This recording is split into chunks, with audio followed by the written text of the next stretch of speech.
Ang alamat ng daga. Sa isang barangay sa Maniki ay mayroong isang binatang lalaki na nagngangalang Taga. Nakatira siya sa isang lugar na wala ni isang kapitbahay. Ang malawak ng kubo ay nakatayo sa malawak na bakuran na napapaligiran ng mga puno. Siya ay laging naninira sa kanilang barangay, ngunit hindi ito alam ng mga mamamayan. Tuwing hapon ay gumagala siya sa kanilang barangay at naninira ng mga gamit na hindi niya pagmamay-ari. Kahit kailan ay hindi siya nahuli dahil napakabilis ng kumilos. Matagal na din hinahanap ng kapitan at mga tanod ang nanira sa kanilang magandang komunidad. Ngunit magaling magtago si Taga. Ano ba yan? Wala na naman ako magawa. Alam ko na. Tutungo ako sa bayan para manira ng mga gamit doon. Total, sa bilis kong ito, hindi nila malalaman ako ang namiminsala doon. Ayan. Tama lang yan. Ha? Ano yun? Sasampay na naman si Aling Daring ng mga damit niya.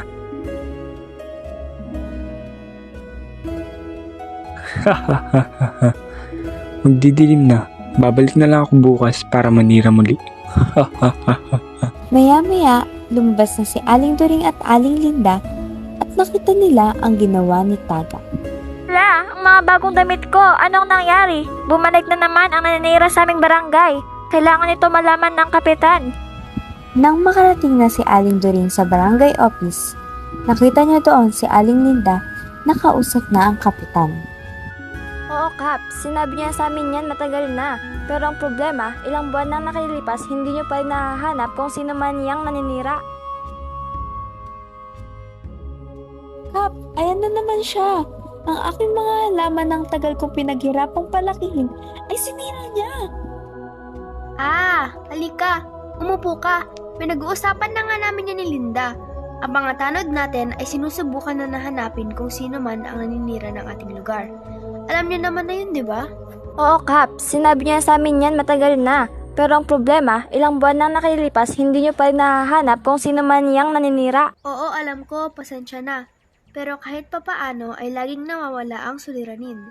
Ginagawa na namin ang lahat ng aming makakaya. Ilang araw ang nakalipas at hindi tumigil si Taga sa pagsira. Dahil dito, marami ng reklamong nakuha ng barangay tungkol sa misteryong tao na naninira ng kanilang mga bagay-bagay.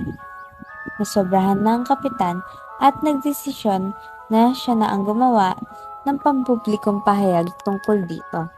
Mga kababayan, mayroong misteryong tao na naninira ng ating mga kagamitan. Ginagawa namin ang aming makakaya para mahanap kung sino ito. Kung nandito ka man, lumabas ka na at hindi ka namin bibigyan ng gaanong kalalang parusa. Ito ay narinig ni Taga, pero dahil siya ay may matigas na ulo, hindi pa rin siya nagpakilala. Wala, sa ganon, kapag ikay nahanap namin, maghanda ka para sa isang malalang parusa. Sa ngayon, mag-ingat at bantayan niyo ang inyong mga gamit. Pangako namin na mahanap din natin ang salarin ng lahat ng ito. Sa pahayag na ito, hindi man natakot si Taga. Dahil dito, mas gusto lang niya na magdulot ng mas malaking gulo. Ayan. Kumpleto na ang mga gamit ko. Mayroong malaking ganap sa plaza ngayon. At magpapaputok ako ng isang malaking smoke bomb. Hindi nila ako paghihinalaan. At inayos na nga ni Taga ang kanyang plano. Lahat, kumalma tayo. Ito ay isang smoke bomb lamang. Nakaisa na naman ang sulerin. Sa katuwaan nila ay hindi niya na namalayan na napakawalan niya na ang lubid na nakabit sa kanyang telang pinagtataguan. Kaya nahulog ang pinagtataguan ni Taga. Si Taga ay sa wakas nahuli na rin. Galit at tinis ang naramdaman ng mga tao kay Taga. Nahalata ito ni Taga at siya ay natakot. Tumakbo si Taga sa madilim na kagubatan habang ang mga taga-nayon ay naghahanap sa kanya. Sa pagkatakot ni Taga, siya ay tumakbo hanggat siya ay hindi na makahinga. Siya ay umupo para magpahinga, bigla siyang may nakitang isang maliwanag na ilaw. Sa una ay naisip niya tumakbo dahil kala niya ay isa ito sa mga mamamayan na gustong huliin siya. Ngunit malapit na ang mga mamamayan sa kanya. Pero nang makita niya ito ng maayos, nakakita siya ng isang magandang diwata. Oh, magandang diwata, tulungan mo ako. Nagmamakaawa ko sa'yo. Ako? Tutulungan ka? Bakit naman kita tutulungan? Ikaw naman ang may maling ginawa.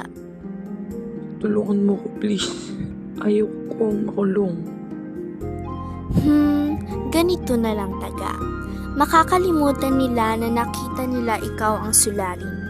Ikaw ay babalik sa iyong tirahan at hindi na kahit kailan gagawa ng gulo.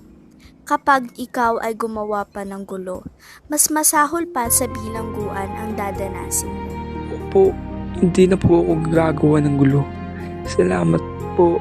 Bumalik si Taga sa kanyang tahanan nang natatawa at masaya. Sa tingin niya ay nalinlang niya ang diwata at di siya naniniwala na mapaparusahan siya kapag siya ay nanggulo na naman. Hahaha. Kalat talaga ng diwata na hindi na ako gagawa ng gulo. Hindi yun mangyayari. Oras na para mag-isip ng aking susunod na plano. Dumating ang ilang araw at tapos na ang bagong plano ni Taga. Araw na ng paggawa ng bagong kalokohan ni Taga at ito ay pagpapatuloy niya. Ngunit may isang problema na hindi pa alam ni Taga. Ang kapitan ay nagpalagay na ng CCTV camera sa buong barangay, kaya nung ito ay pinagpatuloy ni Taga, siya ay nahuli sa CCTV. Nung nakita ito ng mga mamamayan sa sobrang galit nila kay Taga, nagdesisyon silang salakayin si Taga sa gitna ng gabi habang siya ay natutulog. Sobra na ang ginawa ni Taga. Katagal niya na itong ginagawa. Sabi ko oras na para sagutin siya. Oras na para palisin siya sa ating barangay. Oo, sang-ayon ako dyan. Nagplano ang mga mamamayan kasama ang kapitan na sugutin si Taga. At oras na para dito. Ang mga mamamayan ay may mga hawak na mahahabang kahoy, mga kahoy na may sunog, at iba't iba pang mga armas. Ha? Ano yun?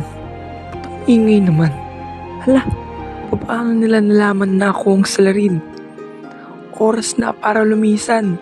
Dahan-dahan umalis si Taga sa kanyang tahanan papunta sa kagubatan. Ngunit may nakakita sa kanya. Hoy, si Taga nakatakas na. Ay, siya oh. Ang mga mamamayan ay desperado na nahulin si Taga. Ang mga mamamayan ay sobrang bilis ng pagtakbo, ngunit masyado mabilis si Taga para sa kanila. Kala ni Taga ay makakalaya na siya, pero sa di niya inaakala, tinapon ng kapitan ang hawak ng mahabang kahoy. Nang isang segundo, tawang-tawa si Taga, pero di niya inaasahan na ito ay dumikit sa kanyang puwet at konti-konting naging isang mahabang buntot. Naalala ni Taga ang parusa ng diwata. Konti-konti na mabagal, nag-iba ang anyo ni Taga. Ang dating binata ay naging isang maliit na hayop na mayroong mahabang buntot. Nakita ito ng mga mamamayan. Hindi nila nahuli si Taga, ngunit si Taga ay naging isang hayop na ipinangalang Daga. Ngayon, si Taga ay naging si Daga na gumagala-gala na lang kung saan-saan at naninira. At dito na po nagtatapos ang aming alamat, ang alamat ng Daga.